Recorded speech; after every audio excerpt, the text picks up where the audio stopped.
ಲೋಕಸಭಾ ಚುನಾವಣೆಗೆ ಭರ್ಜರಿ ತಯಾರಿಯನ್ನ ಮೈತ್ರಿಯ ಬಿಜೆಪಿ ನಡೆಸಿಕೊಳ್ತಾ ಇದೆ. ಅದರ ನಡುವಲ್ಲಿ ಮೋದಿ ಅವರ ರೋಡ್ ಶೋ ಸಮಾವೇಶ ಕೂಡ ಸಿಕ್ಕಾಪಟ್ಟೆ ಸೌಂಡ್ ಮಾಡ್ತಾ ಇದೆ. ಮಂಗಳೂರಿನಲ್ಲಿ ನಡೆಯೋ ಈ ಒಂದು ರೋಡ್ ಶೋಗೆ ಯಾವ ರೀತಿಯ ಸಿದ್ಧತೆಗಳಾಗಿದೆ ನೋಡ್ತಾ ಹೋಗೋಣ.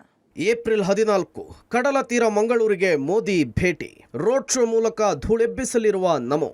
ನಾಳೆ ಮಂಗಳೂರು ನಗರ ಕೇಸರಿಮಯವಾಗಲಿದೆ. ಬಿಜೆಪಿ ಕಾರ್ಯಕರ್ತರು ತಮ್ಮ ನೆಚ್ಚಿನ ನಾಯಕನನ್ನ ಕಣ್ತುಂಬಿಕೊಳ್ಳಲು ತುದಿಗಾಲಿನಲ್ಲಿ ನಿಂತಿದ್ದಾರೆ. ಪ್ರಧಾನಿ ಮೋದಿ ಆಗಮನದ ಹಿನ್ನೆಲೆಯಲ್ಲಿ ಭರ್ಜರಿ ತಯಾರಿ ನಡೆಸಲಾಗ್ತಾ ಇದೆ. ಪೊಲೀಸರು ಭದ್ರತೆಗೆ ಲೋಪ ಆಗದಂತೆ ಕ್ರಮ ಕೈಗೊಂಡಿದ್ದಾರೆ. ಮೋದಿ ರೋಡ್ ಶೋಗೆ ಹೇಗಿದೆ ತಯಾರಿ? ಪ್ರಧಾನಿ ಮೋದಿ ಸಾಗುವ ಮಾರ್ಗ ಎಲ್ಲೆಲ್ಲಿ? ಹೌದು, ಲೋಕಸಭಾ ಚುನಾವಣಾ ಹಿನ್ನೆಲೆಯಲ್ಲಿ ಕಾರ್ಯಕರ್ತರನ್ನು ಹುರಿದುಂಬಿಸಲು ಹಾಗೂ ಮತದಾರರನ್ನು ಸೆಳೆಯಲು ಏಪ್ರಿಲ್ 14ರ ಭಾನುವಾರದಂದು ಪ್ರಧಾನಿ ಮೋದಿ ಮಂಗಳೂರಿಗೆ ಆಗಮಿಸ್ತಾ ಇದ್ದಾರೆ. ಸಂಜೆ ವೇಳೆ 6:45ಕ್ಕೆ ಮಂಗಳೂರು ಅಂತಾರಾಷ್ಟ್ರೀಯ ವಿಮಾನ ನಿಲ್ದಾಣಕ್ಕೆ ಆಗಮಿಸಿ ಅಲ್ಲಿಂದ ರಸ್ತೆ ಮಾರ್ಗದ ಮೂಲಕ ಮಂಗಳೂರು ನಗರದ ಲೇಡಿ ಹಿಲ್ನ ನಾರಾಯಣಗುರು ವೃತ್ತಕ್ಕೆ ಆಗಮಿಸಿ ನಾರಾಯಣಗುರು ಮೂರ್ತಿಗೆ ಮಾಲಾರ್ಪಣೆ ಮಾಡಿ ರೋಡ್ ಶೋವನ್ನು ಆರಂಭಿಸಲಿದ್ದಾರೆ. ಇನ್ನು 7 ಗಂಟೆಗೆ ಆರಂಭಗೊಳ್ಳುವಂತಹ ರೋಡ್ ಶೋ ನಿಧಾನಗತಿಯಲ್ಲಿ ಸಾಗಲಿದ್ದು Lalbagh, Ballalbagh, MG road, PVS circle ಮೂಲಕ ಸಾಗಿ 8 ಗಂಟೆಯ ಸುಮಾರಿಗೆ ನವಭಾರತ್ ವೃತ್ತದಲ್ಲಿ ಕೊನೆಗೊಳ್ಳಲಿದೆ. ಹೀಗಾಗಿ ಮೋದಿ ರೋಡ್ ಶೋಗೆ ಬಿಜೆಪಿಯಿಂದ ಭರ್ಜರಿ ಸಿದ್ಧತೆ ಕೂಡ ಮಾಡಿಕೊಳ್ಳಲಾಗ್ತಾ ಇದೆ. ಇಷ್ಟು ವರ್ಷ ಅವರು ಮಂಗಳೂರಿಗೆ ಬಂದಾಗ ಒಂದು ಸಾರ್ವಜನಿಕ ಸಭೆಗಳು ಇದ್ದವು ಬಿಟ್ಟರೆ ರೋಡ್ ಶೋಗಳಿರಲಿಲ್ಲ. ಇದು ಪ್ರಪ್ರಥಮ ಬಾರಿ ರೋಡ್ ಶೋ ಆಗ್ತಾ ಇದೆ. ಇದು ರೋಡ್ ಶೋಗೆ ನರೇಂದ್ರ ಮೋದಿಜಿಯವರನ್ನು ಭಾಳ ಹತ್ತಿರದಿಂದ ಕಾಣಲಿಕ್ಕೆ ಅವಕಾಶಗಳು ಸಾರ್ವಜನಿಕ ವಲಯದಲ್ಲಿ ಕಾರ್ಯಕರ್ತ ಬಂಧುಗಳಿಗೆ ಈ ಕರಾವಳಿಯ ಭಾಗದ ಜನರಿಗೆ ಅವಕಾಶಗಳು ಲಭಿಸ್ತಾ ಇದೆ ಅಂತ ಹೇಳುವಂಥ ಸಂತೋಷ ಎಲ್ಲರೂ ವ್ಯಕ್ತಪಡಿಸ್ತಾ ಇದ್ದಾರೆ. ಹಾಗಾಗಿ ಸಾರ್ವಜನಿಕ ಸಭೆಗೆ ಬರುವಂಥಕ್ಕಿಂತ ಭಾಳ ದೊಡ್ಡ ರೀತಿಯ ಸಂಖ್ಯೆ ಈ ಕಾರ್ಯಕ್ರಮಗಳಿಗೆ ಭಾಳ ಅಭೂತಪೂರ್ವವಾಗಿ ಇವತ್ತು ಜನರು ಬರ್ತಾ ಇರುವಂಥದ್ದು. ಮೋದಿ ರೋಡ್ ಶೋ ಹಿನ್ನೆಲೆಯಲ್ಲಿ ಭಾರೀ ಭದ್ರತೆ. ಇನ್ನು ಮೋದಿ ರೋಡ್ ಶೋನಲ್ಲಿ SPG ಕಣ್ಗಾವಲಿಟ್ಟಿದ್ದು ರೋಡ್ ಶೋ ಸಾಗುವ ರಸ್ತೆಯುದ್ದಕ್ಕೂ ಕೂಡ ಬ್ಯಾರಿಕೇಡ್ ಅಳವಡಿಕೆಯ ಕಾರ್ಯ ನಡೀತಾ ಇದೆ. 60 ಮಂದಿ ಶಸ್ತ್ರಸಜ್ಜಿತ ಅಧಿಕಾರಿಗಳು ಮೋದಿಗೆ ಬೆಂಗಾವಲಾಗಿ ಇರಲಿಕ್ಕಿದ್ದಾರೆ. ರೋಡ್ ಶೋ ಪ್ರದೇಶವನ್ನ ಏರಿಯಲ್ ವ್ಯೂ ಮೂಲಕ ಪರಿಶೀಲನೆ ನಡೆಸಲಾಗ್ತಾ ಇದ್ದು ರೋಡ್ ಶೋ ಸಾಗುವಂತಹ ಪ್ರದೇಶದ ಕಟ್ಟಡದಲ್ಲಿರುವಂತಹ ಜೇನುಗೂಡುಗಳ ತೆರವಿಗೂ ಕೂಡ ಸೂಚನೆ ಕೊಡಲಾಗಿದೆ.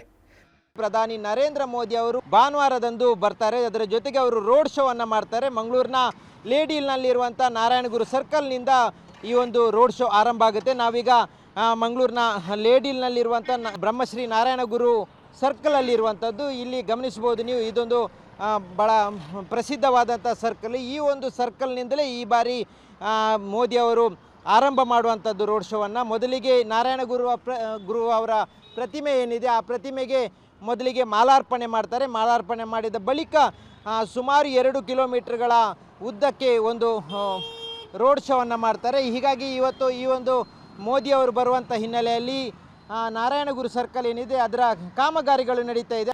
ಬ್ಯಾರಿಕೇಡ್ ಏನಿದೆ ಇದರಲ್ಲಿ ಪೊಲೀಸರು ಎಮರ್ಜೆನ್ಸಿ ಆಗಿ ಹೋಗಲಿಕ್ಕೆ ಇರುವಂಥ ಬ್ಯಾರಿಕೇಡನ್ನು ಈ ಮಧ್ಯಭಾಗದಲ್ಲಿ ಮಾಡಿರುವಂಥದ್ದು. ಇದರಲ್ಲಿ ಯಾವುದೇ ಕಾರಣಕ್ಕೂ ಜನರು ಹೋಗುವಾಗಿಲ್ಲ. ಒಂದು ಭಾಗದಲ್ಲಿ ಅಂದರೆ ಈ ಬ್ಯಾರಿಕೇಡ್ನ ಒಂದು ಭಾಗದಲ್ಲಿ ಮೋದಿ ಅವರ ರೋಡ್ ಶೋದ ವಾಹನ ಇರುತ್ತೆ, ತೆರೆದ ವಾಹನ ಇರುತ್ತೆ. ಹಾಗಾಗಿ ಈ ಬ್ಯಾರಿಕೇಡ್ ಏನಿದೆ ಈ ಬ್ಯಾರಿಕೇಡ್ನ ದಾಟಿ ಯಾವುದೇ ರೀತಿಯಾಗಿ ಕಾರ್ಯಕರ್ತರು ಅಭಿಮಾನಿಗಳು ಹೋಗುವಾಗಿಲ್ಲ. ಸುಮಾರು 2 ಕಿಲೋಮೀಟರ್ ಉದ್ದಕ್ಕೆ ಸಾಗುವಂಥ ರ್ಯಾಲಿ ಏನಿದೆ ರೋಡ್ ಶೋ ಇದೆ ಅದರಲ್ಲೂ ಸಂಪೂರ್ಣವಾಗಿ ಇದೇ ರೀತಿಯಾಗಿ ವ್ಯವಸ್ಥೆಗಳನ್ನು ಮಾಡಲಾಗಿದೆ. ಬಿಜೆಪಿಯ ಭದ್ರಕೋಟೆ ಎನಿಸಿಕೊಂಡಿರುವ ಈ ಕ್ಷೇತ್ರದಲ್ಲಿ ಈ ಬಾರಿ ಬದಲಾವಣೆಯ ಗಾಳಿ ಬೀಸಿದೆ. ಇದೇ ಕಾರಣಕ್ಕಾಗಿಯೇ ಬಿಜೆಪಿ ಮೋದಿಯವರನ್ನು ಕರೆಸಿ ದೊಡ್ಡ ಮಟ್ಟದ ರೋಡ್ ಶೋ ನಡೆಸ್ತಾ ಇದೆ. ಇದೇ ಮೊದಲ ಬಾರಿಗೆ ಮಂಗಳೂರಿನಲ್ಲಿ ಮೋದಿ ರೋಡ್ ಶೋ ನಡೆಸುತ್ತಿದ್ದು ಬಿಜೆಪಿ ಕಾರ್ಯಕರ್ತರ ಉತ್ಸಾಹವನ್ನು ಇಮ್ಮಡಿಗೊಳಿಸಿದೆ. ನಮ್ಮ ಗೆಲುವಿಗೆ ಇನ್ನಷ್ಟು ಸ್ಫೂರ್ತಿ ಬರಲಿಕ್ಕೆ ಕಾರ್ಯಕರ್ತರಿಗೆ ಇನ್ನಷ್ಟು ಸ್ಫೂರ್ತಿಯನ್ನು ತರೋದಕ್ಕೋಸ್ಕರ ನರೇಂದ್ರ ಮೋದಿ ಅವರು 14ನೇ ತಾರೀಕು ಮಂಗಳೂರಿಗೆ ಬರ್ತಾ ಇದ್ದಾರೆ. ಯಾವ್ಯಾವಾಗ ನಾನು ಗಮನಿಸ್ತಾ ಬಂದೇನೆ 2009ರಿಂದ ಇವತ್ತಿನವರೆಗೆ ಯಾವ್ಯಾವಾಗ ನರೇಂದ್ರ ಮೋದಿ ಅವರು ಬಂದು ಹೋಗಿದ್ದಾರೆ ನಾವು ಅಭೂತಪೂರ್ವವಾಗಿರ್ತಕ್ಕಂಥ ಗೆಲುವನ್ನು ಪಡೆದಿದ್ದೇವೆ. ಹೇಳಿದ್ರೆ ಗೆಲುವಿನ ಇದು ಜಾಸ್ತಿ ಆಗ್ತಾ ಹೋಗಿದೆ, ದಾಖಲೆಗಳು ಜಾಸ್ತಿ ಆಗ್ತಾ ಹೋಗಿದೆ, ಮತದ ಅಂತರಗಳು ಜಾಸ್ತಿ ಆಗ್ತಾ ಹೋಗಿದೆ. ಹಾಗಾಗಿ ನರೇಂದ್ರ ಮೋದಿ ಅವರು ಬಂದ ಮೇಲೆ ಇನ್ನಷ್ಟು ಉತ್ಸಾಹಗಳು ಕಾರ್ಯಕರ್ತರಿಗೆ ಬರ್ತದೆ. ಒಟ್ಟಾರೆ ಮೋದಿ ರೋಡ್ ಶೋಗೆ ಬಿಜೆಪಿಗರು ಕಾತುರರಾಗಿದ್ದು ಮತವನ್ನು ಸೆಳೆಯಲಿಕ್ಕೆ ಹಾಗೂ ಮತಭದ್ರವನ್ನು ಪಡಿಸಿಕೊಳ್ಳಲಿಕ್ಕೆ ಪ್ರಧಾನಿ ಆಗಮನ ಸಹಕಾರಿಯಾಗಲಿದೆ.